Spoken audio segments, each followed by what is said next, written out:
next stage of level, next career. So what? Okay. So what is the next stage of your career? You have to think about that first. What is after engineering? BE or BTech? What you are pursuing now? BE. So Bachelor of Engineering. What is after Bachelor of Engineering? Who I am? मैं कौन रहूँगा? Last year I also took that session. So we कौन असेल? Can you places please? म्हणजे मागे किती रिकामं राहिलं चालतंय पण पुढचं रिकामं करायला. So today we have as Dhoni, there's all are know everything. What are the ways? What are the career sections?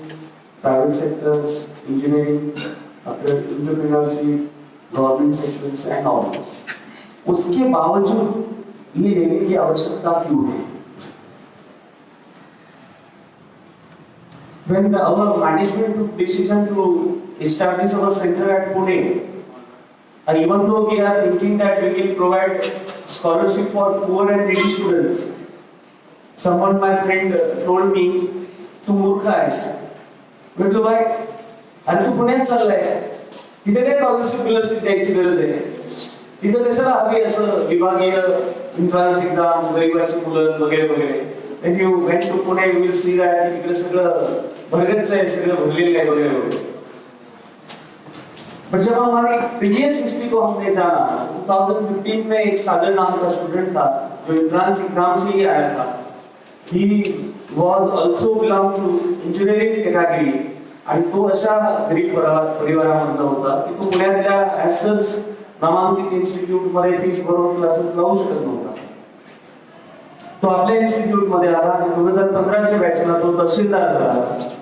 आणि सागर जेव्हा मला येऊन भेटला की सर आज ती एंट्रन्स एक्झाम होती, त्या कमी शुल्कात तेव्हा माझ्या लक्षात आलं की असा मोठेपणा मी वारंवार करण्याची गरज आहे. ग्रामीण भागाच्या विद्यार्थ्यांसाठी असे केलं, असे कॅम्पेन आपण अधिकाधिक पुढे चालवले. आणि म्हणून यावर्षी पुन्हा एकदा आम्ही आगामी स्पर्धा परीक्षा व करिअर जागृती अभियानाला शुभारंभ केला. आणि याची सुरुवात म्हणजे पुणे, औरंगाबाद आणि पुणे विभागाची माँ जगदंबा तुळजाभवानी उस्मानाबादचं जे तुळजापूर आहे तिथून झाली. तो एक प्रेरणेचा स्रोत महाराष्ट्राचा राहिला आहे की त्याच माँ जगदंबेच्या प्रेरणेनं राजा शिवछत्रपतींनी दगडगोट्यांची हत्यारा म्हणून आसमानी सुलतानी ताकद असलेल्या औरंगजेबाला सुद्धा रोखण्याचं सामर्थ्य दाखवलं. आणि निरक्षर मावळ्यांना हाताशी घेत गड्यांना आपला मार्ग ठरला. आपण लढायचं, आपण झटायचं, आपण प्रसंगी खपायचं, परंतु आपल्या गोरगरिबांचं, वंचितांचं, कष्टकऱ्यांचं, कामकऱ्यांचं निजनी स्वराज्य उभारायचं. आणि तो संकल्प सत्यात स्वराज्याच्या माध्यमातून उभारला. इंजिनिअरिंग म्हणून बसलेल्या माझ्या सगळ्या मित्रांना मला हे सांगायचं, अनेक जण त्याला धर्मयुद्ध म्हणतील, अनेक जण त्याला राजसंघर्ष म्हणतील, अनेक जण त्याला धर्मसंघर्ष म्हणतील, पण मी तुम्हाला सांगतो की महाराजांनी त्या काळात ते केलेलं हत्यारांचं, किल्ल्यांचं, कृषीचं आणि मानव संसाधनाचं कुठल्याही कॉलेजमध्ये न जाता, कुठलीही डिग्री न करता केलेलं सर्वात मोठं इंजिनिअरिंग होतं. हे तुम्हाला लक्षात घ्यावं लागेल. तो इंजिनिअरिंग म्हणजे एखादी डिग्री घेणं नाही. इंजिनिअरिंग म्हणजे एखादा कोर्स करणं केवळ तेवढा लौकिक अर्थ नसून इंजिनियर याचा अर्थ होतो की जे जे प्रश्न असतात त्याची उत्तरं सोडवण्याच्या सोप्या पद्धती तयार करणारा माणूस. जिथे काही रस्ते तयार होऊ शकत नाही त्याचं मॅनेजमेंट आणि त्याचं आर्किटेक्चर तयार करणारा व्यक्ती की जो कठीणात कठीण काम सुद्धा सोपं करू शकतो त्याच्या टेक्निकल माहिती, टेक्निकल टेक्नॉलॉजीनी आणि हे सगळं. आणि म्हणून आज इथे समोर माझ्या बसलेल्या सगळ्या मित्रांना मला हे सांगायचंय की आत्ताच्या काळामध्ये मी कुठं असेल. आणि म्हणून समोरचं माझं जे जीवन आहे आफ्टर इंजिनिअरिंग, मी थर्ड इयरला असेल तर 2 वर्षानंतर मी इथून बाहेर पडणार आहे. 4 वर्ष माझ्या आई वडिलांनी स्वतःचं आयुष्य अस्थिर ठेवून मला स्थिर करण्यासाठी वर्षाला इकडे पैसे पाठवले. इकडे राहण्याची व्यवस्था, इथे जेवण्याची व्यवस्था, कॉलेजच्या फीस हे सगळं गोळा केलं तर 6 ते 8 लाख रुपये माझ्यावर खर्च केले. त्यांच्या आयुष्याची जी काय कमाई होती ती आधी माझ्या शिक्षणाला लागली, एखादं घर बनवलं त्याला लागली आणि मुली सुरली जेवढी जमा होती ती आता शिक्षणाला लागली. याच्या पुढचं काय माझ्या कुटुंबाचं, याच्या पुढचं माझ्या कुटुंबाचं काय, याचं उत्तर देताना बहिणाबाई सुंदर त्याचं काव्य विवेचन करतात. त्या काय म्हणतात की जीवनाची रेलगाडी नाकडे नेते कुठे, तिकिटावर त्या स्टेशनाचे नावही नाही. मागच्या वेळेला घेतलं होतं काय, नाही घेतलं होतं. मी आठवून बोलतोय म्हणजे तुम्हाला एखादा पिक्चर डबल नको व्हायला. So I am trying that, की कारण एखाद्या माणसाला तेच लेक्चर कोणा जर ऐकवलं तर त्याच्यावर खूप मोठा अन्याय असतो तो आहे ना. म्हणून मी आठवून बोलतोय की आरके कॉलेजला काय बोललो नव्हतो ते आज मी बोलेन. सो बहिणाबाई आपल्या लाईफचं फार सुंदर व्हॅल्यूज ऑफ लाईफ, वाय मेरे जीवन का प्रयोजन क्या है, मी कशासाठी जगलं पाहिजे याचं सुंदर विवेचन आपल्या त्या 4 ओळी त्या मांडतात. की जीवनाची रेलगाडी नाकडे नेते कुठे, तिकिटावर त्या स्टेशनाचे नावही नाही. गोष्टी तशा की खूप मी एकमेका सांगतो, जायचे कुणा कुठे कोणी ना कुणा सांगत. फुकटात आहे ना कोणी आम्हा इथे येऊ दिले, दाम साऱ्या सुकृताचे मोजून आम्ही दिले. कोणी त्याला टीसी आहे, टीसी कोणी पण कुणाला ते समजायचे. टीसी म्हणजे तिकीट कंट्रोल आहे. टीसी कुणी पण कुणाला ते समजायचं. कोणी त्याला अल्लाह म्हणतं, कोणी भगवंत म्हणतं, कोणी येशू म्हणतं, कोणी नानक म्हणतं, कोणी पैगंबर म्हणतं, कोणी तिकडे बुद्ध म्हणतं, कोणी महावीर म्हणतं, कोणी त्याला निर्मिक म्हणतं, कोणी श्रद्धा म्हणतं, कोणी अंधश्रद्धा म्हणतं, तुळजापूरला तिकडे कोणी भवानी म्हणतं, कोणी अंबादेवी म्हणतं, कोणी जगदंबे म्हणतं. आहे टीसी कोणी पण कुणाला ते समजायचे, एकटाच तो फक्त जाणे कुणा कुठे उतरायचे. जीवनाची रेलगाडी नाकडे नाही. आणि मी म्हटलं की बेटा लिहा, मी जेवण करत आहे. मराठी मधला हा कुठला काळ आहे, आणि लिहा मी काल जेवण केले होते. कुठला पूर्ण उद्गार तू बोलला नाही.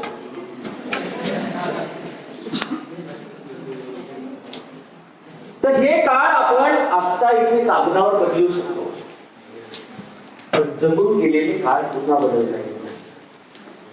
पुन्हा 10वीत ऍडमिशन नाही, पुन्हा 12वीत ऍडमिशन नाही. त्यामुळे आता लोकांना सांगणं बंद करा मला MBBS ला जायचं होतं, मला IIT ला जायचं होतं. अरे आमच्या सोलापूरला क्लासेस नाहीत ना, नाही तर मला IIT लाच जायचं होतं. ते मोठं IIT ला काय गेलं, कारण पुण्यात टाकलं त्याला, है ना. वो खत्म हो गया. जिंदगी का जो काल है उसे आप बदल नहीं सकते. ये सच्चाई को स्वीकार करना होगा. दूसरी बात, भविष्य में क्या होगा इसको आप प्रेडिक्ट कर सकते हो, उसका नियोजन कर सकते हो, और उस योजना का अमल आज यदि नहीं होता है तो उन विचारों का मूल्य नहीं होता जिन विचारों पर हम आज अमल नहीं करते. समझ रहे हो. मग करिअर ऑप्शन अनेक आहेत. आर्किड कॉलेज ऑफ इंजिनिअरिंग मधून किती पोरं कोणत्या ब्रँचचे प्रोडक्ट आहेत. सिव्हिल प्रोडक्शन जे बसलंय माझ्या पुढे, किती प्रोडक्ट बाहेर 150 असल काटने के लिए तैयार है. सब तुम्ही फाइनल ईयर में जाएगा. अच्छा, ये शहीद होने के लिए रेडी है. Okay fine. तो पूरी फसल तैयार है कटने के लिए. कटने के लिए इसका मतलब है बेरोजगार, ये शब्द अभी लगता है. इसके बाद आता तुम्ही म्हणता मी आर्किड कॉलेज ऑफ इंजीनियरिंगला इंजीनियरिंग करतोय, और इंजीनियरिंग के बाद तुमको जब पूछा जाएगा तो तुम क्या बोलेंगे, मी इंजीनियरिंग ग्रॅज्युएट आहे. आमच्या गावाला म्हणजे असं नको सांगू, इंजिनिअरिंग झालं पण हाताला हक्काचं काम नाही, पोटाला सन्मानाची भाकर नाही, असा बेरोजगार सांग. पटतंय नाही पटत, कडू आहे लेकिन सच्चाई है. कडवा है लेकिन सच्चा है. ठीक आहे. एवढे सगळे इंजिनियर जे आता बाहेर पडणार आहेत सिव्हिलचे, हे 2 वर्षानंतर काय असतील.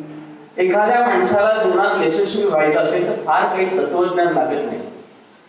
2च गोष्टी त्याने डोक्यात ठेवाव्या. मी आज काय करतोय, आणि भविष्यात मी जे काम करणार हाती घेतलंय, इंजिनिअरिंग एज्युकेशन जे माझं 4 वर्षात पूर्ण होणार आहे, त्याच्यानंतर मी कुठे असेल मी? जॉब करेल का? गव्हर्नमेंट सेक्टरमध्ये असेल का? स्वतःचा उद्योग असेल का? कुठले कुठले सेक्टर्स आहेत माझ्यासाठी? ह्या सगळ्यांचा अभ्यास हा बोर्ड जर काढता आल्यास आपण फळ्यावर घेऊ. जमवा पटकन आणि चॉक पण जमवा म्हणजे आणा. हा चलो, तो ये व्यवस्था होती है, तब तक हम आगे बढ़ते हैं. तुम्हाला असं प्रत्येकाला वाटत असेल ना की आपल्या लाईफ मध्ये आपल्याला हे करता यावं, ते करता यावं, असं काही तुम्ही निवडून ठेवलं का? निवडून ठेवलं नाही? काहीच नाही. थँक्यू. तुमच्या मते सक्सेस म्हणजे काय? कोणी सांगेल? पांढरा नसतो आणि मग तो म्हणतो आज दिल्ली विकत घेऊन टाकू. माहित नाही समजलं तुम्हाला? तो पण सॅटिस्फाईड आहे. तो तर अख्खा देश विकला चालते पण तो सॅटिस्फाईड आहे. आपली रात्रीची व्यवस्था पाहिजे बघ. सो कैसे मेजर करोगे कि सेटिस्फैक्शन क्या होता है? उसकी क्या पट्टी है कि जिससे हम मेजर कर पाएंगे की भाई ये इंसान हे भाऊचं आयुष्य सत्कारणी लागलं, असं कसं म्हणता येईल की ज्याच्यातून तुम्हाला सॅटिस्फॅक्शन मिळेल, है ना? असं काय असेल ते? मग जनरली आपले काय पिलर्स असतात बरं लाईफचे? मी सांगतो. पिलर नंबर 1 की माझं जे एज्युकेशन झालेलं आहे, engineering education is itself credible for the class 1 post. म्हणजे एखादा इंजिनिअरिंग ऍस्पिरंट असेल की तो ज्युनियर इंजिनियर लागतो, क्लास 2 ची पोस्ट आहे. एक्झिक्युटिव्ह इंजिनियर लागतो, क्लास 1 ची पोस्ट आहे. असिस्टंट इंजिनियर लागतो, क्लास 1 ची पोस्ट आहे, है ना? मग माझं जे एज्युकेशन आहे त्याच्या लेवलचा मला मोबदला मिळाला पाहिजे. नंबर 1. नंबर 2, माझं इथून पुढचं जे आयुष्य आहे, टेन्युअर किती वर्षाचं आहे सार्वजनिक जीवनातलं? 40. गिनती कम हो रही है बहुत. 60 अराउंड. गव्हर्नमेंट ऑफ इंडियाने सांगितलं 60 वर्षापर्यंत काम करू शकते. प्रोफेसर लाईनला असेल तर 65 इयर्स पर्यंत काम करू शकते. 60 वर्षाच्या माझ्या टेन्युअरमध्ये आत्ताच म्हणजे आता तुम्ही फायनल इयरला असाल तर 18 आणि 4 म्हणजे 22 वर्षाचे तुम्ही आहात. मग 22 वर्ष निघाले त्यातनं किती राहिले? 38 इयर्स. या 38 इयर्स मध्ये मी कोण असेल, कुठल्या पोझिशनला असेल, त्या सगळ्यांचे ऑप्शन्स आपण आता बघणार आहोत. आणि त्याच्यातून सक्सेस म्हणजे नेमकं काय असतं मी तुम्हाला सांगतो. अनेक जण असं म्हणतात की असं काम करावं की त्यातून देश सेवा हवी, समाजसेवा हवी, राष्ट्र निर्माण व्हावं, भारत बलशाही राष्ट्र बनावा, बल सागर भारत हो, काय काय सगळं आपल्या डोळ्यापुढे असतं. भारत नावाचा जो देश आहे तो जर एखादा जिवंत माणूस असताना त्याने आपल्या देशबांधवांकडे हात जोडून असं म्हटलं असतं की भाऊ तू तुझ्या जीवनातलं ठरवलेलं काम पूर्ण कर, तेवढं तू केलं तर तुझे माझ्यावर उपकार झाले, माझी सेवा बिवा काही करू नको. नाही लक्षात आलं? मग माणूस म्हणून 60 वर्ष मला सन्मानाने जगता येईल. माझ्या शिक्षण कौशल्य गुणवत्ता आणि काम करण्याच्या पद्धतीनुसार मला माझ्या कष्टानं मिळालेलं काम मिळेल, हाताला हक्काचं काम मिळेल, पोटाला सन्मानाची भाकर मिळेल. मी माझ्या मुलाबाळांचं प्राथमिक शिक्षण, त्यांचं आरोग्य, उच्च शिक्षण आणि त्यांचं इस्टॅब्लिशमेंट चांगलं करू शकेल. मी माझ्या कुटुंबाला चांगलं घर देऊ शकेल. मी त्यांना चांगल्या आरोग्याच्या सुविधा देऊ शकेल. मी रिटायरमेंट पर्यंत काम करू शकेल असा सुरक्षित मला जॉब असेल. And after retirement till the end of my life माझा अर्निंग स्रोत हा कायम असेल. बस एवढ्या आमच्या सगळ्या पिलर्स आहेत लाईफच्या, ज्या आपल्या घराला, जीवनाला मजबूतरित्या उभं करू शकतात. ठीक आहे? मग आता कुणाच्याही पुढे हात पसरवायची गरज पडणार नाही म्हणजे काय? याचा अर्थ आणखी जरा सखोलरित्या स्पष्ट करतो. याचा अर्थ असा आहे की आफ्टर रिटायरमेंट मला माझ्या स्वतःच्या मुलाच्या पुढे सुद्धा हात पसरवायची गरज पडणार नाही. समजलं? आणि अशा सुरक्षित लाईफला जर तुम्हाला उभं राहायचं असेल की जे असुरक्षित नसेल, तर तुम्हाला आत्ता त्याच्याबद्दलचा तुमच्या मनामध्ये प्लॅन असला पाहिजे. कारण आपलं ग्रॅज्युएशनचं जे लाईफ असतं ना, याला समजून उमजून जगण्याचे वय होईल. 11वी 12वीत आपल्याला काही समजत नाही की गाडी कुठे चालली. कॉलेजला आल्यावर कन्फ्युज होतो आपण. 11वी 12वीतले दिवस सांगतो. क्लासला गेलं की वेगळंच कन्फ्युजन असते, प्रवासात वेगळंच कन्फ्युजन असते, कुठं लग्नाला गेलो तर तिकडे उलट पडल्यासारखं समजतच नाही काय चाललंय. ग्रॅज्युएशन मध्ये आल्यावर हे सगळे कन्फ्युज आहे. काय बोलले सर? ज्याला समजलं ते नंतर सांगतील तुम्हाला. तुम्हाला समजून घ्यायचंय का? मग कॉन्सन्ट्रेशन नाही का? मध्ये मध्ये असं ऍड येणं चालूच राहते. येस. सो कुठे होतो आपण? आपण तिथे होतो की हे असं लाईफ पाहिजे. सर इंग्लिश मध्ये त्याला म्हणायचं to get success in every way of my life. This is called success. है ना?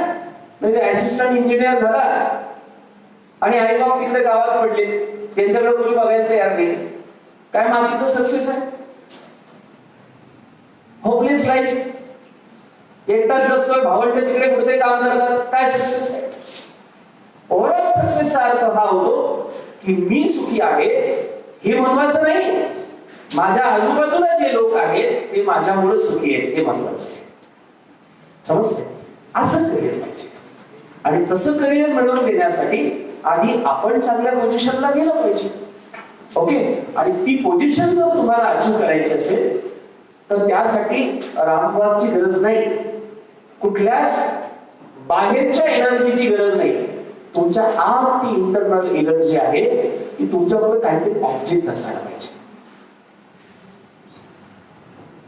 आता ऑब्जेक्ट जनरली आपण बाहेरचे बघतो की बाबा एखाद्याची प्रेरणा छत्रपती शिवाजी महाराज असू शकतात, पण महाराजांचा नोकरी संपल्यानंतर हु इज नेक्स्ट? ही गाडी पुढे कशी चालत?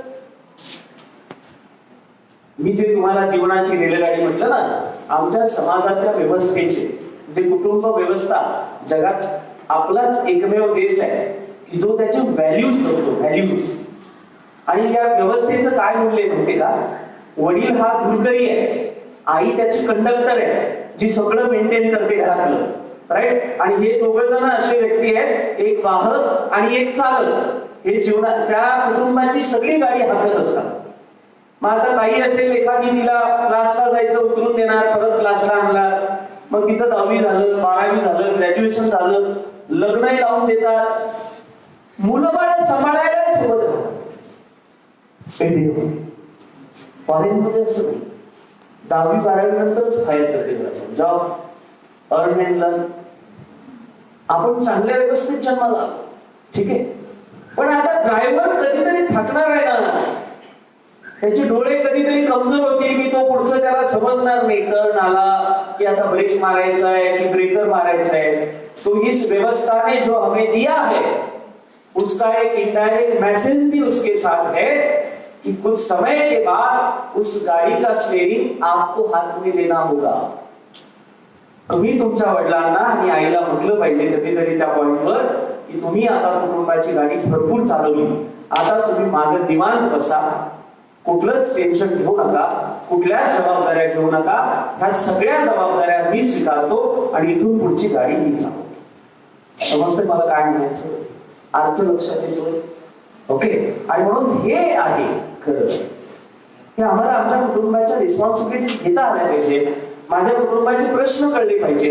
आता मला माझ्या जीवनामध्ये माझं जे कुटुंब होतं, आमच्या आजोबा सालगडी, वडील सालगडी, आमच्या आईनं एक स्वप्न पाहिलं की कुटुंबात, ज्या कुटुंबात शिक्षण होतं थोडंफार, त्या कुटुंबाला ती बिलॉंग करायची.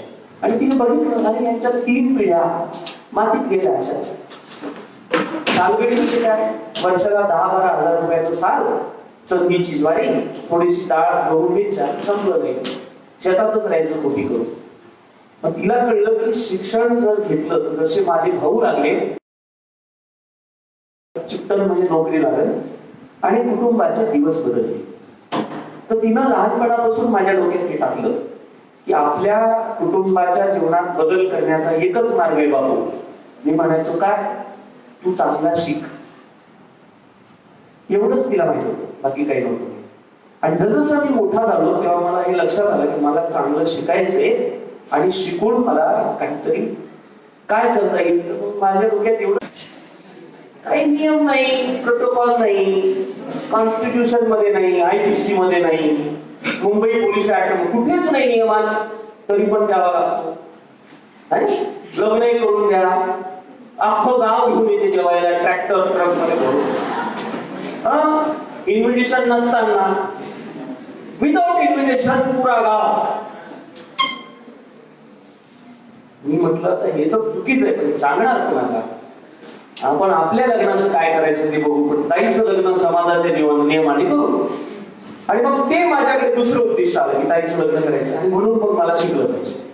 लक्षात येतं मला काय म्हणायचं. तसं तुम्हाला काहीतरी ऑब्जेक्ट पाहिजे की मला हे करायचं. मग प्रत्येकाचं ते वेगळं असू शकतं, है ना.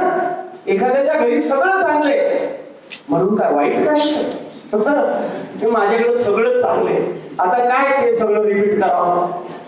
ते आमचे मोठे भाऊ डॉक्टर आहे, मग ते लहान भाऊ इंजिनियर आहे, धाकटी बहीण MBBS डॉक्टर आहे, मी काय फालतू सक्सेसच्या मागे लागायचं.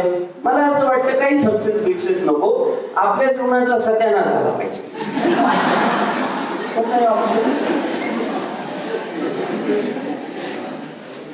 अभ्यासाचं टेन्शन नाही. समजा अभ्यास केला आणि नोकरी लागली, महिन्याला पैसे येतील फालतू अकाउंटला, किती टेन्शन. पैसाच काय करायचा आता, कोण बँकेत जाईल पैसे काढून, कशाला हवं एवढं. याच्यापेक्षा चांगला ऑप्शन जर आपण निवडला, जेवढं वडिलांनी जमून ठेवलं ते वर्षाला एका वर्षाला विकत जायचं. शेती असेल या वर्षाला 2 एकर, पुढच्या वर्षाला 2 एकर, मग घराच्या हळूहळू 5 विकायचे. कसं ऑप्शन. आणि वडील जिवंत असेल तर मग लाता खायच्या फुकट. लाता नाही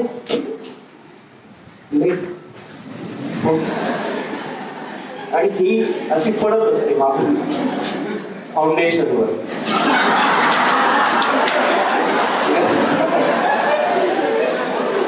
घराच्या बाहेर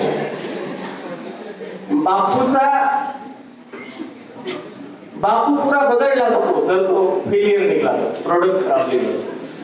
आणि म्हणून तुमच्यापैकी एकही दुष्काळी पीक निघणार नाही याची प्रत्येकाने काळजी घ्या. सगळ्या बीजाला फळं लागली पाहिजे, फुलं लागली पाहिजे. नाही लागली तर मग तुमचं कोणी नाही, हे ध्यानात ठेवायचं. समजलं. आता स्टॉक आला असेल असं गृहीत करू का, ठरवलं. चल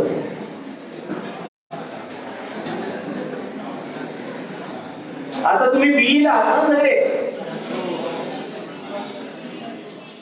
BE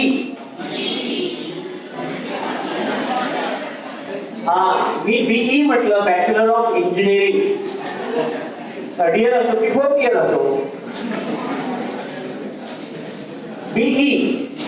ओके. आता पुढे लक्ष द्या.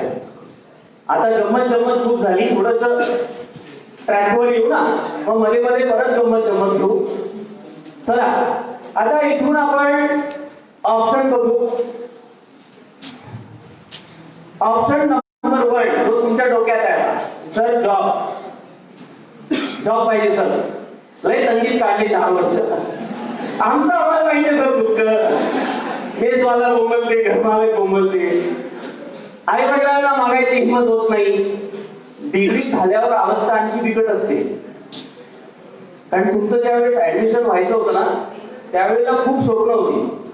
कॅम्पस असते, इंटरव्ह्यू राहते, मग मोठमोठ्या कंपन्या येतात, आम्हाला उचलून ठेवून जातात. बेंगलोर, मुंबई, मग कार काय, बंगलो काय, माडी काय, आहे ना. आता मागच्या वर्षीचा एखादा रिझल्ट लागलेला भेटल्यावर त्याला विचारा काय कंडिशन आहे, मग तो स्वतःला ओरिजिनल रियालिटी सांगेल. तुम्ही म्हणाल सर आम्हाला तुम्ही काय मीठ चोळायला आलात का जमिनीवर?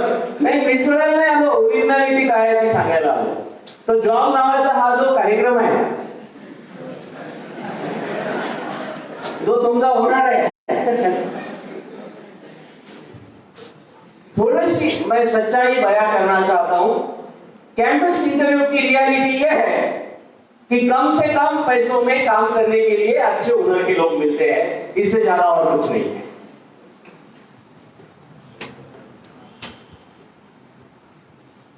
ये लोग 4 साल परेशान रहते हैं कि पैसे आने चाहिए, आणि मग ज्या वेळेला ते सर्व्हिस मध्ये जातात ऍक्च्युअल रियालिटी त्यांना कळते. आणि म्हणून मी तुम्हाला डिमॉरलाइज नाही करत आहे, पण याच्यातली रियालिटी तेवढी तुमच्या पुढे ठेवतोय. आता जॉब मध्ये कुठे कुठे जॉब? Private company. या प्रायव्हेट कंपन्यांमध्ये विविध प्रकारच्या कंपन्या आहेत. आयटी कंपन्या आहेत, सिव्हिलच्या कन्स्ट्रक्शन कंपन्या आहेत, मोठमोठ्या कन्स्ट्रक्शन फील्ड मधल्या. त्यानंतर मेकॅनिकलच्या वेगवेगळ्या टेक्निकल पार्ट्स बनवणाऱ्या कंपन्या आहेत. तर अशा आपण त्याला म्हणू मॅन्युफॅक्चरिंग कंपनीज. ह्या सगळ्या कंपन्या आहेत. ओके, तर इथे तुम्हाला जॉब मिळू शकतो. आज तुम्ही सिव्हिलचे मुलं आहात ना, सिव्हिल आहात, मेकॅनिकल आहात, जे कोणी आहात, तुम्हाला जो जॉब मिळेल, समजा तुम्ही मुंबईला गेलात तर अराउंड 25 to 30,000 चा तो जॉब असेल अराउंड. हे मी जास्त लिहितोय, 4-5 हजार एक्स्ट्रा दिले तिकडं. काय मला टेन्शन नाही ना, मला पण द्यायचंय, लिहायचे फक्त एक्झाम म्हणून. लक्षात आलं का? दुसरं, जॉबच्या नावावर एक दुसरा जॉब असतो. कंपन्यांमध्ये HR नावाचा जॉब असतो. जनरली हा MBA केलेल्या लोकांना मिळतं, पण तुमच्यापैकी एखाद्याचं त्यांना काम करता करता लक्षात आलं की याचं मॅनेजमेंट चांगलं आहे, 4-5 लोकांना घेऊन स्वतःचं काम नीट करू शकतं, त्याच्याकडे ते HRचा जॉब दिला जातो. हा एक आहे. त्याच्यानंतर डायरेक्ट तुम्हाला फील्ड जॉब मिळतो.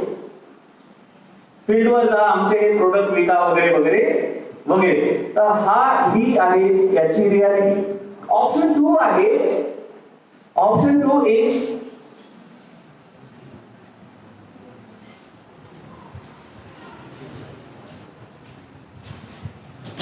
इथे एक ऑप्शन राहिला आपला की job in government sector. Government sector मध्ये तुम्हाला टॉपचा जॉब पाहिजे असेल तर IAS आहे, इंडियन इंजिनिअरिंग सर्व्हिसेस. त्याच्या खाली तुम्ही आलात तर MES आहे, महाराष्ट्र इंजिनिअरिंग सर्व्हिसेस.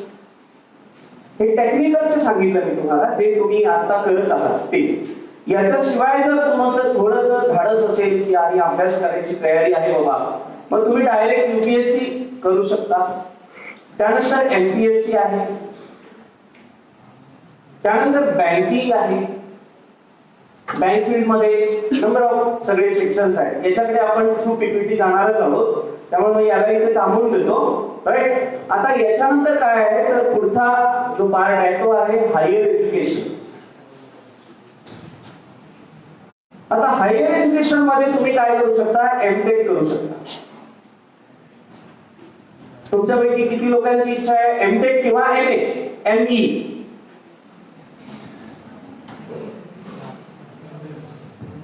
तुम्ही म्हणाल सर कसे कसे 4 वर्ष काढून चालले, आमचं आम्हाला माहित आहे. परत MTech नाही केलं असतं तुम्ही जर त्याच्यामध्ये चांगल्या ऑपॉर्च्युनिटीज आणि पुढे काही तुम्हाला किंवा तुमच्याकडे बेबी करतील सगळे. याच्यासाठी मग तुम्हाला गेट एक्झाम आहे किंवा अदर सगळे ऑप्शन्स आहेत. याच्याशिवाय हायर एज्युकेशन मध्ये MBA आहे. झालं. आता याच्यानंतर समजा तुम्हाला आणखी वेगळ्या फील्डला हायर एज्युकेशनला जायचंय तर तुम्ही ME नंतर मग रिसर्च, याला PhD म्हणतो आपण, PhD हे पण करता येतं तुम्हाला. हे ऑप्शन आहे. याच्यानंतर तुम्हाला डायरेक्ट स्वतःचं एंटरप्रिनरशिप, ज्याला आपण बिझनेस असं म्हणू शकतो, काय म्हणता येईल तुम्हाला? बिझनेस म्हणता येईल, वेगवेगळे बिझनेस आपल्याला, त्याला विकल्प असं म्हणतात. विकल्प आज ज्याची गरज आहे ते निर्माण करतो. ठीक आहे, अशा नंबर ऑफ अपॉर्च्युनिटी आज तुमच्या पुढे आहे. पण आता या अपॉर्च्युनिटी मध्ये आपल्याला असं वाटतं बऱ्याचदा की सर खूप सॅच्युरेशन आहे, खूप कॉम्पिटिशन आहे, त्याच्यामध्ये आपला टिकाव कुठे लागणार. याला पण थोडं मी क्लिअर करून देतो. आपल्या जनरेशन, आता तुमचं जे जनरेशन आहे, मी तुमच्या जनरेशनचं समजा, आता तुम्ही किती वर्षाचे आहे, 22 वर्ष, मी तुमच्यापेक्षा समजा 12 वर्षांनी मोठा आहे, 34 वर्षाचा, 34-35 वर्षाचा. तर आपलं जे जनरेशन आहे, माझं जनरेशन 10 वर्ष आधी, 10 वर्ष जनरेशनचे गॅप आहे. म्हणजे तुमचं जे जनरेशन आहे ते थोडं आमच्यापेक्षा आणखी ऍडव्हान्स आहे. तर आपल्या जनरेशनच्या अगोदर जेवढ्या जनरेशन जन्माला आल्या त्यांच्यापेक्षा खूप चांगल्या काळात आपण जन्माला आलो, हे आपण लक्षात घेतलं पाहिजे. नंबर 1. नंबर 2, याला पण आता आपण अपयशाचं एक नाव देऊन टाकलं की सर ठीक आहे, चांगल्या जनरेशन मध्ये जन्माला आलो, पण कॉम्पिटिशन किती आहे, व्हेरी कॉम्पिटिशन. मला एक क्लिअर करायचं तुमच्याकडनंच, कॉम्पिटिशन असणं चांगलं आहे की अपॉर्च्युनिटीज नाही अशा काळात जन्माला येणं चांगलं आहे. मी क्लिअर करून देऊ तुम्हाला, अनेक ठिकाणी मी क्लिअर करून देतो. एखादी मुलगी कोणी उभी आहे, एनी मुलगी, कोणी, सगळे मान आमच्याकडे नाही यायचं, सगळे असे मान करायला लागले. आप तो हमेशा शहीद होने के लिए तैयार है, तो खड़े होगा कोई एक जण. तुझं नाव सांग. दीपक, मला हे सांग की तुझी आई काय शिकली बेटा. आईची आई म्हणजे नाही, त्या किती शिकल्यात माहिती, का शिकल्या नसतील असं तुला वाटतं. तुमच्या नानीला नाही याच्या एकट्याच्याच नानीला विचारलाय, तुम्ही आपली नानी मध्ये कसं आणताय. अरे तू विचार कर ना यार, कसं माणूस आहे, एवढा छान कपडे बिपडे घालून आला, थोडा विचार कर का नसं केलं. पण एक आयडिया सांगतो मी तुला, बसू काही इकडे. समजा कल्पनाच करायच्या आपल्याला, लाईफ मध्ये कल्पना करायच्या आणि वेळासारखं त्याच्या मागे लागायचं, हेच आहे लाईफ मध्ये.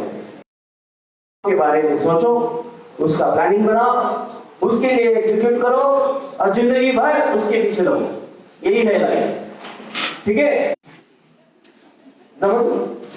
कल्पना करायला काय लागतं आहे.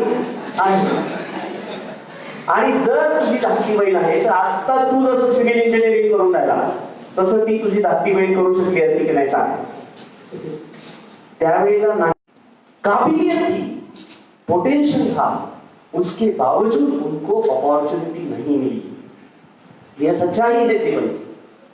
और दूसरी बात जो ये है, वो लोग हैं जिनको अपॉर्चुनिटी नहीं मिली और हम ये लोग हैं जिनको मिली लेकिन वो उनको न्याय नहीं दे. दिस इज द पॉइंट. आणि म्हणून आपण जर यशस्वी नाही होऊ शकलो तर तो आपणच स्वतःच्या विकास, सुनबाई त्या पोस्टवर, ऑफिशियल बायको या पोस्टवर आणि ऑफिशियल त्या पोस्टवर. आपल्या देशात आहे का असं. We are the citizen of democratic nation. पूरा इंडियन कॉन्स्टिट्यूशन के साथ चलती है सारी चीजें. अशा देशात की जगातली सर्वात डेव्हलप लोकशाही, सर्वात जास्त गतीने डेव्हलप झालेली लोकशाही असलेल्या देशात आपण जन्माला आलोय. या देशाला स्वतंत्र करण्यासाठी अनेकांनी आपल्या स्वतःच्या संपूर्ण आयुष्याची आहुती दिली आहे. म्हणजे भगतसिंगांनी त्या काळात काय विचार केला असेल, काय विचार केला असेल आपल्या देशाचा, की ह्या देशाचं स्वातंत्र्य उपभोगायला मी नसेल, त्या स्वातंत्र्याचा खुला श्वास मी घेऊ शकणार नाही, पण माझ्या येणाऱ्या पिढ्या स्वतंत्र श्वास घेतील, मुक्त संचार करतील आणि त्या इथे सुखानं जीवन जगतील, हा विचार करायचा. लक्षात येतंय. मग आता त्या स्वातंत्र्यासाठी म्हणजे 1858 डायरेक्ट ब्रिटिश एम्पायर आपल्या देशावर आलं टू 1947. त्या काळात जेवढ्या पिढ्या जन्माला आल्या त्यांना स्वातंत्र्यासाठी लढा देण्याचं महत्भाग्य मिळालं. आपल्याला मिळालं का नाही. मग आता आपण जन्माला आलो तर आपल्या पुढचे प्रश्न काय आहेत? आपल्या पुढचे प्रश्न हे आहे की आजही आपल्या देशामध्ये एकीकडे परिस्थिती अशी आहे की टोलेजंग इमारती, प्रचंड पैसा, एवढा पैसा की या देशातल्या बँकात टाकू शकत नाही म्हणून बाहेर टाकला जातो. टाकता टाकता अशी अवस्था येते की माणूसच बाहेर पडून जातो. गेल्यावर कळतो अरे गेला, आज हा गेला, उद्या तो चाललाय, परवा आणखी एक धंदा. बरोबर ना? दुसरीकडे देशाची परिस्थिती अशी आहे की रोजगार दिवसभर काम करतो, 100 रुपयाची रोजी मिळते त्याला. रोजगाराची योजना चालू आहे, तर रस्ते बांधवायला माणसं ढोरासारखी काम करत आहेत. हा व्यवस्थेतला, अर्थव्यवस्थेतला विरोधाभास कधी संपेल? ज्या वेळेला उपेक्षित वंचित समुदायाची लोक व्यवस्थेच्या मुख्य प्रवाहात, मुख्य ठिकाणी येतील. समजून राहिलं मला काय म्हणायचं? नाही समजून राहिलं? 2019 ची तयारी करायला नाही आलो कॉलेजमध्ये, समजले दिसत. मी याच्यासाठी आलो की आपण सगळे वंचित, उपेक्षित, मध्यमवर्गीय कुटुंबाचं नेतृत्व करणारी पिढी आहोत, आहे ना? नाही आहे का तुम्ही? भरपूर श्रीमंती आहे तुमच्याकडे. आता तिकडे डिमॉनिटायझेशन झालं होतं, तुमच्याकडे किती पोते निघाले माऊली? सर मी सापडली का म्हणा? किती निघले असतील आपल्याकडे पैसे? 5,000 10,000. माझ्या घरी आमची माय राहते तिकडे सिंदखेडवाड्याला, तिच्याकडे 3,500 रुपये होते. एवढं टेन्शन घेतलं तिनं. काय करू म्हणे बापू याचं? म्हटलं काय नको करू, घरी राहा शांत. महिनाभर आहे म्हणजे एवढे पैसे आहे म्हणे, आता ते बदलून आणायला. म्हटलं किती आहे? 3,500 आहे. म्हटलं 3,500 माई शेवटी बदलू, तू टेन्शन नको. सगळे आपण मध्यमवर्गीय कुटुंबातले आहोत आणि म्हणून व्यवस्था, लोकशाहीमध्ये व्यवस्थेची मुख्य पद आपल्याला गाठता आली पाहिजे, हे लक्षात घ्या. आणि मुख्य पद आहे की तुम्ही जे एज्युकेशन घेतलं त्याच्यातल्या सर्वोत्तम परिमाण असलेल्या पदावर तुम्हाला जाता येईल का? मग ते ऑप्शन सांगितले. रिसर्च मध्ये जाता येईल, युपीएससी मध्ये जाता येईल. फील्ड सोडायची नसेल तर युपीएससी मध्ये आईएस आहे, इंडियन इंजिनिअरिंग सर्व्हिसेस. एमपीएससी मध्ये महाराष्ट्र इंजिनिअरिंग सर्व्हिसेस. तुमच्यासारखा माणूस सोलापूरच्या ग्रामीण भागातला जर समजा एमईएस मध्ये गेला, एक्झिक्युटिव्ह इंजिनियर झाला सिव्हिल मधला, त्याच्या 30 वर्षाच्या टेन्युअर मध्ये किती चांगले रस्ते बांधेल तो? तुम्ही म्हणाल सर प्रायव्हेटला देते टेंडर आजकाल शासन. जरी प्रायव्हेटला देत असलं तरी त्याचं सुपरविजन, कंट्रोलिंग हे शासनाच्या अधिकाऱ्यांकडेच असतं. समजतंय? आणि म्हणून व्यवस्थेच्या मुख्य प्रवाहात आपल्याला येता आलंच पाहिजे. आणि हे येण्यासाठी आपण कुठे जन्माला आलो, ग्रामीण भागात आलो का ट्रायबल मध्ये आलो, काहीही फरक नाही. आज पुण्या मुंबईच्या पोराला जी टेक्नॉलॉजी अवेलेबल आहे, जे वातावरण अवेलेबल आहे, ते सगळं आपल्या सोलापूरमध्ये आहे का नाही? तुमच्याकडे मोबाईल आहे का सगळ्यांकडे? मी आता एक ऍप देणार आहे सगळ्यांना. हात वर करा कोणाकडे मोबाईल आहे? सगळ्यांकडे. हात वर करायची गरज नाही, तो झेड सगळ्यांकडे आहे ना? मग गरीब कोण आहे आपल्याकडे? कोणीच गरीब नाही. गरीबाची व्याख्याच वेगळी आहे. तुम्ही आमच्या तिकडे या गडचिरोलीला, तुम्हाला दाखवतो ओरिजिनल गरिबी काय असते. तुम्ही यवतमाळला या, तुम्हाला दाखवतो गरिबी काय असते. ही गरिबी नाहीये. ओके? आणि म्हणून आपल्याला स्वतःला कमी न देता आम्हाला आता पुढे जायचंय, मुख्य आम्हाला कुठल्या पदावर जाता येईल याचा विचार तरी किमान आज करायचा. फाईन? ठीक आहे. मग आता तुम्ही ऍक्शन प्लॅन साठी रेडी आहात का? रेडी? मग वही काढा, पेन काढा, ऍक्शन प्लॅन देतो. मागच्या वेळेला कार्यक्रम झाला, याही वेळेला कार्यक्रम नको, त्यावेळेला काम झालं पाहिजे काहीतरी, आहे ना? चला, नंबर वन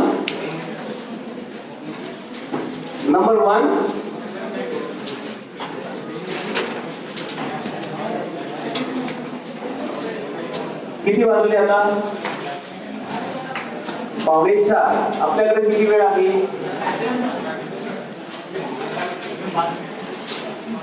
4:50. म्हणजे आपल्याकडे अर्धा तास आहे समजा. हे मला ऑलरेडी सरांना विचारावं लागेल, बरोबर? 4:50. हा, 4:50 पर्यंत तुमची इच्छा असेल तर मी लवकर येऊ शकतो. हा, चालेल. नंबर 1. Okay fine. हा अगदी शॉर्ट मध्ये घेऊ आपण आणि हे ब्रीफ मध्ये मी तुम्हाला पीपीटी इथे ठेवणारच आहे, मग जाताना तुम्ही ते घेऊन जाऊ शकणार. नंबर एक स्वतःचं नाव घ्यायचंय, आपलं पूर्ण नाव, तुमचं पूर्ण नाव झालं.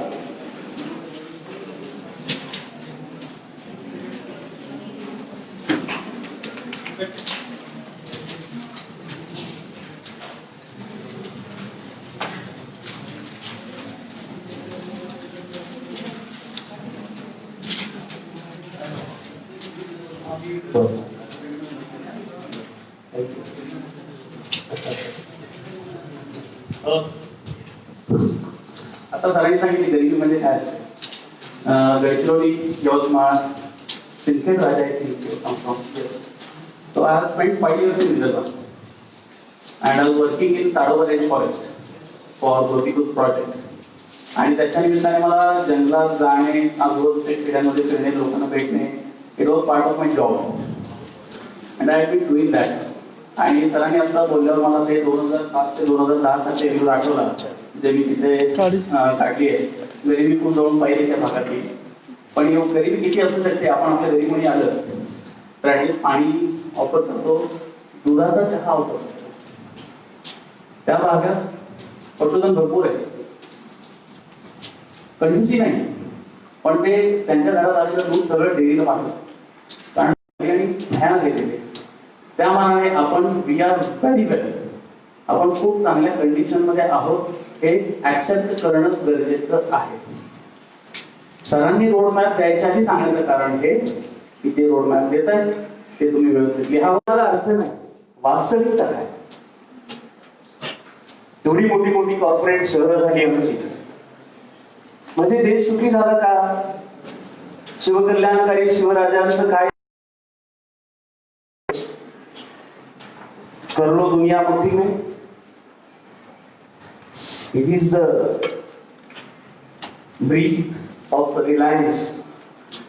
स्वराज्य का काम सर्वास कोटास लावणे. तुम्हाला पूर्ण लिहायला सांगितलं. त्याच्यामध्ये प्रत्येकाचं आपलं स्वतःचं ऑक्युपेशन असतं की हे माझं पदनाम काय, मी कोण आहे, मी प्राध्यापक आहे, मी प्रिन्सिपल आहे, एचओडी आहे. ऑक्युपेशन हा शब्द पदनाम, त्याच्यापुढे 2-3 पद आहे, कोलन, आणि ते रिकामं सोडा. तुम्ही आता हे तुम्हाला तयार करायचे. हे तयार करण्यासाठी जो विद्यार्थी आज ग्रॅज्युएशन फायनल इयरला आहे, ठीक आहे, तर त्याची योजना 4 वर्षातच अशी पाहिजे होती की 4 वर्षानंतर मी बाहेर पडेल तर मी काय करेन. नसेल तर त्याने आज बनवावी. म्हणजे जो व्यक्ती जर समजा 4 वर्ष इथे अभ्यासाला आहे, त्याची योजना ही असायला पाहिजे की इंजिनिअरिंग नंतर मला काय जॉब ऑपॉर्च्युनिटी आहे, आणि जर त्या मला स्वीकारायच्या नसेल तर माझ्याकडे ऑप्शन 2 काय आहे. तर गेटिंग माय पॉइंट. ओके. मग आता फर्स्ट इयरला असलेलं कोणी इथं आहे का? सेकंड इयरचं कोणी आहे का? सगळे बाहेर पडलेल्या मुलाला किंवा मुलीला त्याला काम असावं काहीतरी, त्याची योजना असावी, आणि म्हणून तुमचं नाव तयार करण्याची प्रोसेस आज चालू झाली.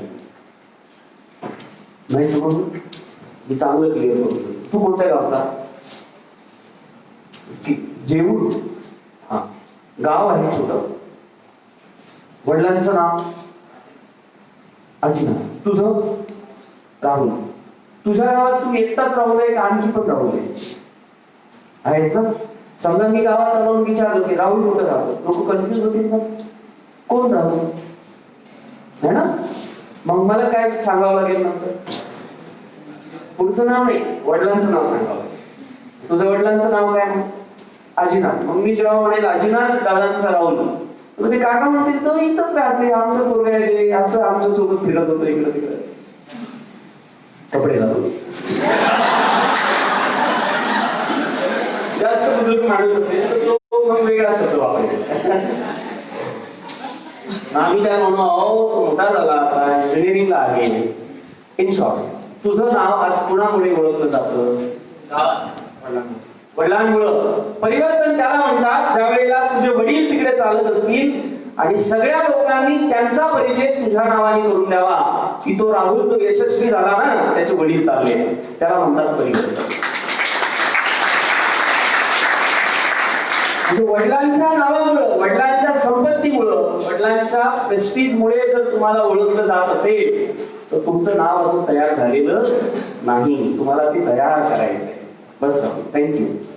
Okay, so this is the occupation, this is the designation, this is the position in society and your colleagues की हे तुम्ही आहात. फाईन. आणि हे जर तुम्हाला गाठायचं असेल तर तुमच्या डोक्यात एक उद्दिष्ट असायला पाहिजे.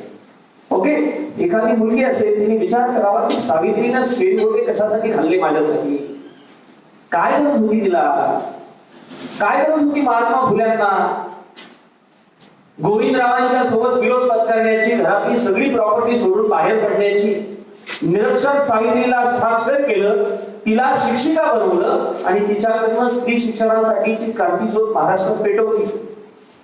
तिच्या ज्या लेखी ह्या सगळ्या बसलेल्या आहेत त्या सगळ्यांना सावित्रीचा मेसेज नाहीये का की बेटी तू चांगली शिक आणि दाखवून दे या जगाला मी अबला नाही, मी निर्भया नाही, मी कुणावर अवलंबून नाही, मी माझं स्वतःच आयुष्य आणि अस्तित्व स्वतः निर्माण करू शकते.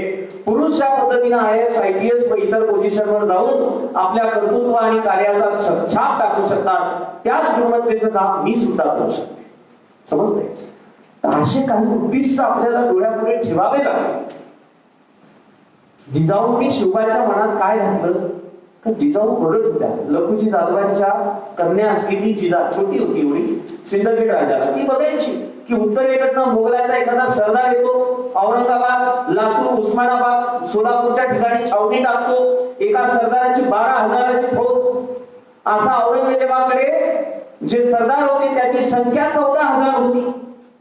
आणि मग प्रसंगी औरंगजेब आला तर 3-3 एकरामध्ये छावणी पडायची त्याची. किती एकर?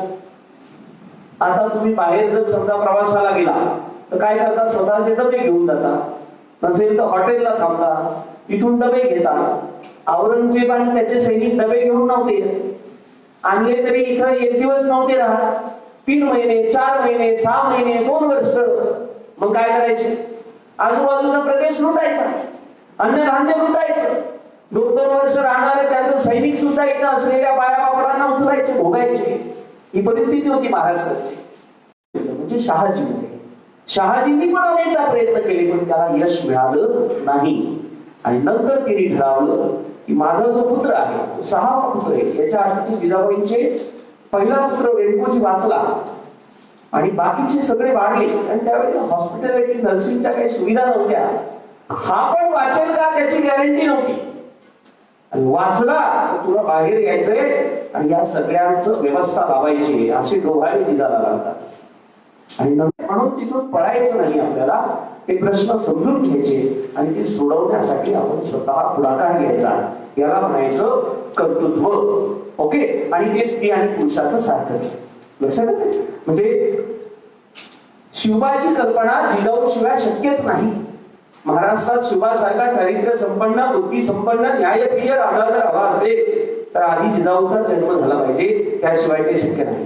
समजून येतं तुम्हाला? म्हणून मी कार्यकर्तृत्व आणि जॉबचे जे ऑप्शन्स तुम्ही निवडत आहे त्याच्याकडे बघण्याचा तुमचा दृष्टिकोन जो असतो तो सर्वोत्तम असला पाहिजे. आता शिवबांचं उदाहरण घेतलं म्हणून तुम्हाला सांगतो, जसं शहाजी राजे आदिलशहाकडे चाकरीला होते, पुणे परगणा, अहमदनगर, सोलापूर पासून हा सगळा परगणा शिवबाची जहागीर होता. म्हणजे शहाजी राजांची जी आदिलशहाकडे गेली होती पुणे परगणा, तशी जहागीर शिवबाला भेटली असती, भेटली नसती का? शहाआलमकडनं भेटू शकली असती, औरंगजेबाकडनं भेटू शकली असती.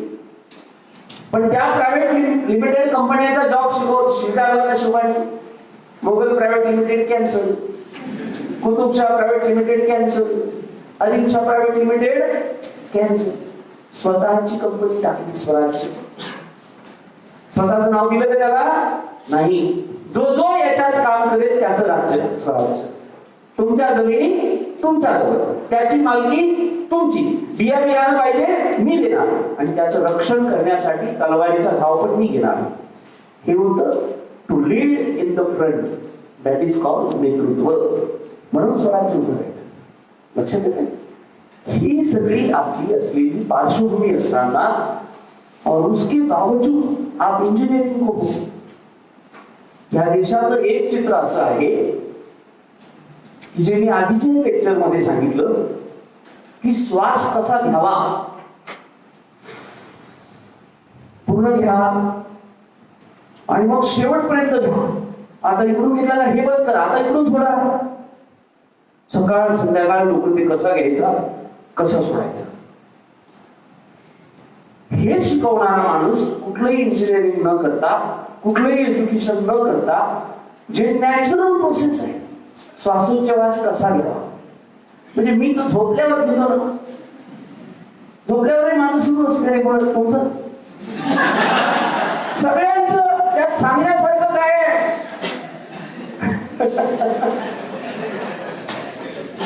अरे समजून घ्यायला का पॉइंट नहीं समझ है. और ये श्वास कैसे लेना है, इसके ऊपर मल्टीनेशनल कंपनी खड़ी कर दी और इंजीनियरिंग वाले परेशान है कि कौन सा जॉब करूं. किती मोठं भयान चित्र आहे. विकल्प देण्यासाठी स्वतःला सक्षम करण्याची तयारी ठेवा. बस जॉब भरपूर आहे, चिंता करण्याची आवश्यकता नाही. समज. आणि म्हणून पुढे रोडमॅपच्या आपण जातोय. नंबर 3, नंबर 2 की 3, what is exact my goal. What is the exact goal of my life. Goal, ambition, जे काही तुम्हाला वाटतं तो शब्द आपण तिथे टाका.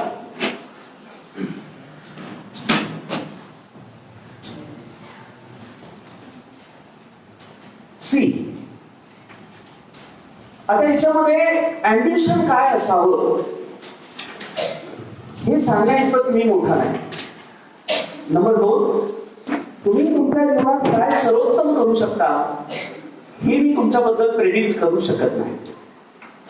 समजलं तुम्हाला. आता समजा आपण मुंबईला चाललो, for example I am also a batchmate. तुमचे सगळे ओरिजिनल डॉक्युमेंट तुमच्या जवळ आहे, माझ्या जवळ आहे. तुम्ही मला म्हणता का जरा राम माझे डॉक्युमेंट सांभाळ बरं, मी दुसऱ्या डब्यात आहे म्हणतात. कोणी कोणाचे डॉक्युमेंट देतं का दुसऱ्याजवळ. तुमच्यापेक्षा चांगली काळजी कोणी घेऊ शकेल असं वाटतं का तुम्हाला. 10वीला एक्झाम होती, त्यावेळेला जर तुमच्या गणिताच्या शिक्षकाने म्हटलं असतं की बेटा तू नको देऊ, मी तुझ्यावरचा पेपर देतो, देऊ दिला असता. आपल्या करिअरची काळजी आपल्यापेक्षा दुसरं कोणी चांगलं घेऊ शकत नाही. म्हणून तुम्ही कोणतं करिअर करावं हे सांगण्याइतपत मी पात्र नाही. त्याची जाण तुम्हाला स्वतःमध्ये निर्माण करायची. मी फक्त ऑप्शन सांगणार तुम्हाला. ओके. तर आता काय अँबिशन असाव्या. कल्पना करा जे लोक यशस्वी झाले त्या काळात, गेस दॅट की शिवबा जर या काळात असते तर काय केलं असतं त्यांनी. Might be in the politics, may be a chief minister और prime minister of India. Fine. और वो नहीं होते तो डेफिनेटली या तो IAS होते या IPS होते.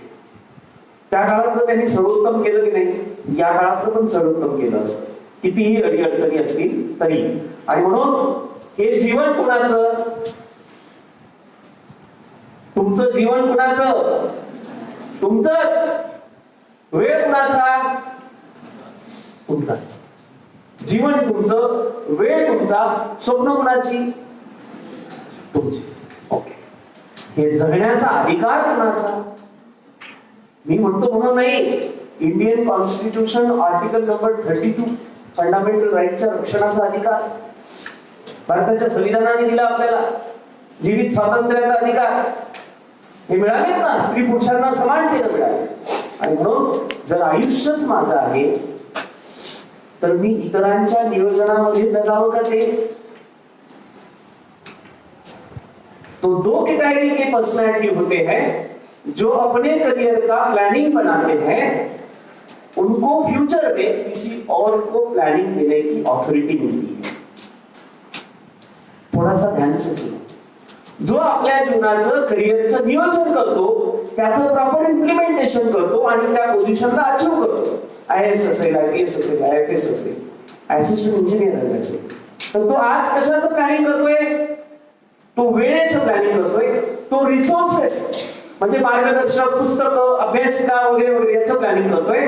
या सगळ्यांची केमिस्ट्री मॅच करतो आणि त्यातून यश नावाचं प्रोडक्ट बाहेर पडतंय. म्हणजे त्याने आज नियोजन केलं तर उद्या तो इतरांना नियोजन देण्याच्या पात्रतेचा बनतो.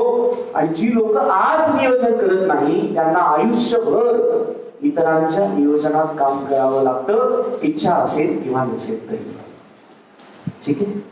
आणि म्हणून तुम्हाला सगळ्यांना माझं अपील आहे की आयुष्य एकदाच, आणि म्हणून या जीवनामध्ये अफसोस राहायला नको. मी हे केलं नाही, मी करू शकलो असतो पण केलं नाही. आणि म्हणून असं तुमच्या लाईफमध्ये राहायला नको. जेवढे ऑनरेबल प्रोफेसर आणि एचओडी बसले यांचा अशी लेक्चर मांडण्यामागचा उद्देशच हा आहे की इंजिनिअरिंगच्या थ्रू आउट 4 इयर कॅरियर मध्ये आपल्या ऍस्पिरंट्स किंवा स्टुडंटला नंबर ऑफ वे जे आहेत करिअरचे ते माहिती झाले पाहिजे. ठीक आहे. म्हणून आजच्या काळातला टॉप मोस्ट वे जर काय असेल, मी म्हणेन की करिअरचं टॉप मोस्ट ऑप्शन तर ते आहे इंडियन पार्लमेंट किंवा गव्हर्नमेंट ऑफ महाराष्ट्राचं स्टेट असेंब्ली. मग आता घरी जा आणि सांगा, तो रामदादा आला होता, त्यानं सांगितलं की सगळ्यात चांगला ऑप्शन एक तर मेंबर ऑफ पार्लमेंट, नाही तर मेंबर ऑफ लेजिस्लेटिव्ह असेंब्ली किंवा मेंबर ऑफ लेजिस्लेटिव्ह काउन्सिल. बाबा आई 2019च्या तयारीला लागायचंय. काय म्हणत बाबा, मी सांगतो ना थांबा, एक मिनिट थांबा, तुमच्याकडे नाही पाहणं, ते आईकडे बघेल. ते आपलंच घरी आलं की दुसऱ्याच आलं आहेच म्हणते तुमच्याकडे. आमच्याकडे अजूनही नाव घेत नाही. म्हणता म्हणता बाकीचे 4-5 प्राणी येतात, हे पण नाही समजत. जाऊ द्या. ओके.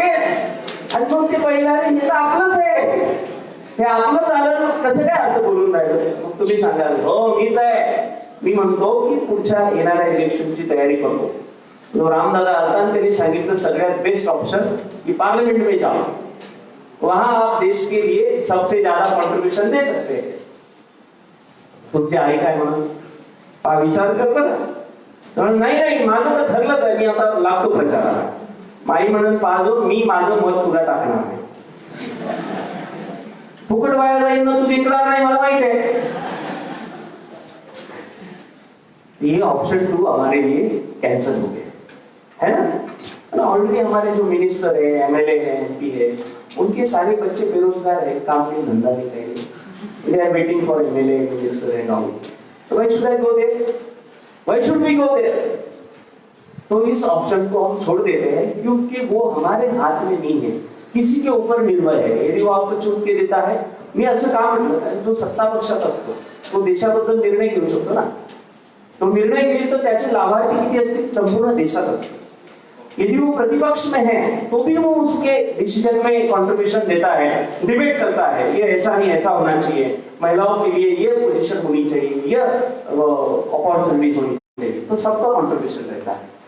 तो देश के निर्णय जहां होते हैं उस पार्लियामेंट में हम नहीं जा सकते, उस स्टेट असेंबली में हम नहीं जा सकते, लेकिन वो जो कानून बनाए जाते हैं उसका इम्प्लीमेंटेशन जहां होता है वहां हम जरूर जा सकते हैं. And that is the civil services and state services too. Okay? तो टेक्निकल फील्ड मध्ये गव्हर्नमेंट ऑफ इंडिया आणि गव्हर्नमेंट ऑफ महाराष्ट्राच्या भरपूर वॅकन्सीज आहेत, भरपूर. आणि तुम्हाला एकच पोस्ट पाहिजे, किती? एकच. ठीक आहे. आणि म्हणून एक ऑप्शन म्हणून माझं अपील असतं सगळ्याच मुलांना, सगळ्याच बॅच मध्ये हे रिपीट पण होतात, पण मी सांगतो अजून की जसा तुम्ही 10वीत अभ्यास केला, काय होतं शेड्यूल, सकाळी गणिताचा क्लास, भूमितीचा क्लास, आलं पटापट खाल्लं, शाळेला गेलं, तिथून आलं होमवर्क, माहित आहे आज काय काय करायचं, संध्याकाळचा क्लास, होमवर्क केलं, रेस्ट केला, परत दिवसभराचं schedule continue till the end of exam. दुसरे कार्यक्रम होते का मध्ये? रात्री जीवचा जीव विना कार्यक्रम होता का? म्हणून आता तसं 1 वर्ष जर तुम्ही दिलं करिअरसाठी तर इथं बसलेल्या प्रत्येकाला हक्काचं हाताला काम आणि पोटाला सन्मानाची भाकर मिळू शकते. फक्त प्रॉब्लेम एवढा आहे की डिग्रीची 4 वर्ष झाल्यावर डिग्रीमध्ये अभ्यासाची सवय सुटून जाते. तुमची सुटली का? नाही सुटली नाही तुमची, पण बुकीवर अभ्यासाची सवय लागली तुम्हाला. सेमिस्टरच्या 8 दिवस आधी, 10 दिवस आधी कंटिन्यू अभ्यासाची सवय. Sustainable study till to achieve the post. 1च वर्ष तळमळीला जिद्दीनं जर तुम्ही अभ्यास केला तर ते शक्य आहे. आणि म्हणून ऑप्शन नंबर 3, नंबर 1 www.upsc. याला आपण पुढे प्रोसीड करू. बाळा किती दिवस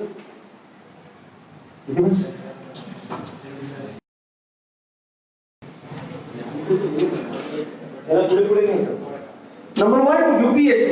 सगळ्यात टॉपचं मी काय म्हणतो, इम्प्लिमेंटेशनची जो ऑथॉरिटी पॉवर आहे as a IAS if you are there, हे मी इथं तुमच्यासाठी ठेवणार आहे. राजगीर सर जे आहेत ते तुम्हाला देतील PPT. आपण फास्ट बघून घेऊ. आज आपण बघतो की जगातल्या ज्या टफेस्ट एक्झामिनेशन्स आहेत, तुम्हाला एवढं तुमच्या एकूण 25, 30, 35 वर्षाच्या सर्व्हिस मध्ये एवढं काम करण्याची ऑपॉर्च्युनिटी मिळते. एवढ्या सगळ्या सुविधा, सुरक्षित जॉब, हे सगळं तिथे तुम्हाला मिळतं. आणि एक सॅटिस्फॅक्शन की मला रिटायरमेंट पर्यंत काम आहे. अर्थात मध्ये काही गडबड नाही केली तर चुकीचं काही काम केलं तर मधातून पण काय होऊ शकते सर्व्हिस. ओके, पण चांगलं काम जर केलं तर फुल टेन्युअर त्याला मिळू शकतो. राईट. आणि मग लास्ट रिटायरमेंट नंतर सुद्धा त्याला सन्मानाचं लाईफ मिळतं, कुठे त्याला आयोगावर घेतलं जातं वगैरे वगैरे. तर हे त्याचं कारण आहे की प्रत्येकाला वाटतं की मी टॉप पोझिशनला असलो पाहिजे, जेणेकरून माझ्या हातनं भरपूर काही कामं मी करू शकेन. तर IAS आज आपल्या देशातलं सगळ्यात टॉप पोझिशनचं आज करिअर म्हणून ओळखलं जातं. म्हणजे बाकीचे पोझिशन चांगले आहे असं मला म्हणायचं नाही, पण आज जर एखाद्या परीक्षेला बसणाऱ्या युवकांची संख्या बघितली तर UPSC पेक्षा मला नाही वाटत दुसऱ्या कुठल्या करिअरच्या परीक्षेला एवढ्या संख्येनं मुलं बसत असतील फ्रॉम ऑल ओव्हर इंडिया. समजतं? त्याचं कारण या परीक्षेचं असलेलं ते आकर्षण. पुढे जाऊ आपण. What is UPSC? हे युनियन पब्लिक सर्व्हिस कमिशन आहे. आपल्या देशातल्या जे आपलं संविधान आहे त्याने असे घटनात्मक आयोग तयार केले की जे आयोग आपल्या देशाला लागणारे कुशल जे अधिकारी आहेत, प्रशासक आहेत, जे निर्णय घेऊ शकतात, अशांची निवड करेल. आणि हे स्वायत्त असेल, यांच्यावर कोणाचाही अंकुश नसेल. स्वतंत्ररित्या त्याचा सगळं प्रोग्राम चालेल. हे ऑल ओव्हर इंडियामध्ये याच्या परीक्षा होतात. पुढे जाऊ. Y UPSC? त्याचं कारण हे आहे की प्रत्येकाला वाटतं, तुमच्यापैकी कुणाला असं वाटत नसेल की मी IPS नको बाबा, मला युनिफॉर्म वगैरे काही नको, असं IAS असेल ती पोझिशन असेल. कोणालाही ते वाटतं की त्याचं जीवन किती छान आहे. तुमच्या सोलापूरला कोण आहेत कलेक्टर? भोसले सर आहेत. त्यानंतर तुमच्या सोलापूरला महाराष्ट्रातलं सगळ्यात प्रेरणादायी व्यक्तिमत्व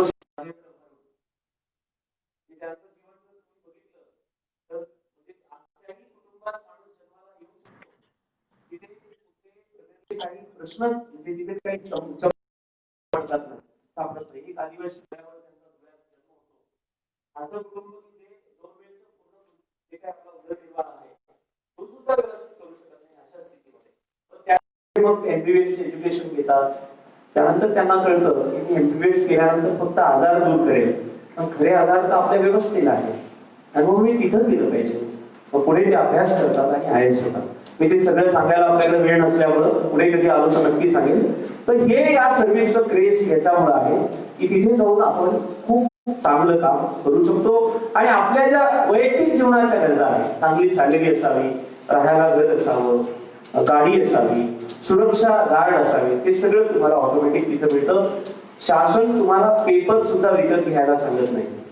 सगळं तुला मिळेल, पाहिजे त्यापेक्षा चांगलं मिळेल. तू फक्त तुझं पूर्ण लक्ष कशावर केंद्रित कर? देशाच्या योजनांचं इम्प्लिमेंटेशन. ओके, अशी ही UPSC सर्व्हिस आहे. पुढे जाऊ आपण. यामध्ये ह्या सगळ्या सर्व्हिसेस आहेत.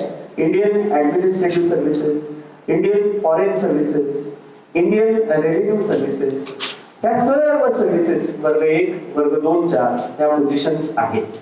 ज्या आपल्या सेवा सेक्टर्स आहेत त्याच्यामध्ये, म्हणजे आजही शासनाचे सेक्टर हे शासनाच्याच अधिकाऱ्यांच्या नियंत्रणात कार्यरत असतात. ओके, पुढे जाऊ आपण. आता याच्यामध्ये प्री, मेन्स आणि इंटरव्ह्यू हे 3 टप्पे आहेत. मी तुम्हाला त्याचे ब्राउचर पण देणार आहे जाताना, तर तुम्ही फक्त समजून घ्या, आता लिहू नका. तर या प्री मेन्स इंटरव्ह्यूला, प्रीला आपल्याला 2 पेपर आहेत. पहिला GS चा पेपर आहे, दुसरा ऍप्टिट्यूडचा पेपर आहे. त्यानंतर मेन्सला आपल्याला 2 क्वालिफाईंग लँग्वेजचे पेपर आहेत, म्हणजे त्यामध्ये तुम्ही मराठी सुद्धा घेऊ शकता. ओके, आणि त्याच्यानंतर दुसरा हा इंडियन लँग्वेजच्या नंतर कंपल्सरी इंग्लिशचा पेपर आहे. यात अराउंड 25 to 30 मार्क्स आपल्याला 30% मार्क्स घ्यायचे. म्हणजे 25 म्हणजे 300 चं 25 म्हणजे 75 मार्क्स आपल्याला पाहिजे to qualify for the next round. मग हे क्वालिफाईंग संपलं की मग आहे स्कोरिंग पेपर 1750 मार्काचे आणि इंटरव्ह्यू आहे 275 मार्कांचा. तर हा थर्ड स्टेज आपण म्हणू. मग पहिली स्टेज आहे प्रीची. मेन्स मध्ये 3 स्टेजेस आहेत, क्वालिफाईंग पेपर, लँग्वेज, ओके.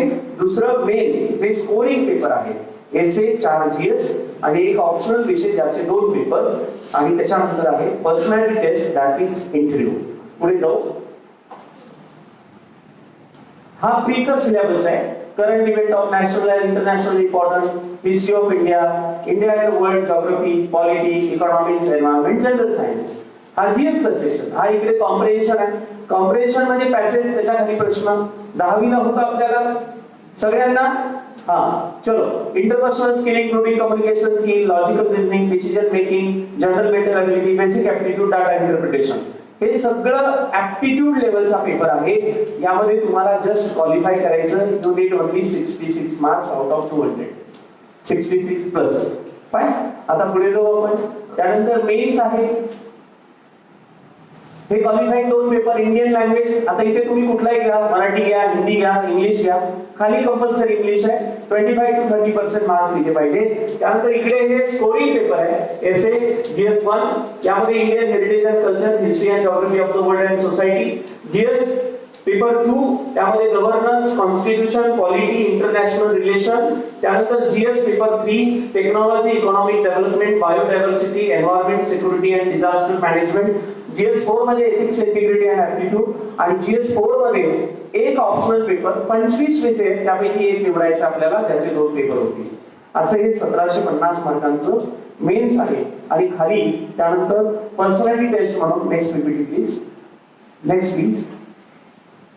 आता हे रेफरन्सेस दिले मी तुम्हाला आणि ते पुढे जाता येईल, त्याच्या खालीच होतं ते. हे रेफरन्सेस तुम्ही घ्या. बाबा हिस्ट्रीला काय वाचायचंय, जिओग्राफीला काय वाचायचंय, एक्सेट्रा एक्सेट्रा एक्सेट्रा. हे आपली प्रक्रिया आहे. हो, वेळ झाला आपला आहे ना. चलो, तर आपण आता कन्क्लूड करू. कन्क्लूड करताना मी UPSC ची माहिती दिली. किती स्टेजेस आहेत? Pre, mains, interview. आता थोडक्यात पटकन पुढची पीपीटी लाव. ती बंद कर लवकर पुढे.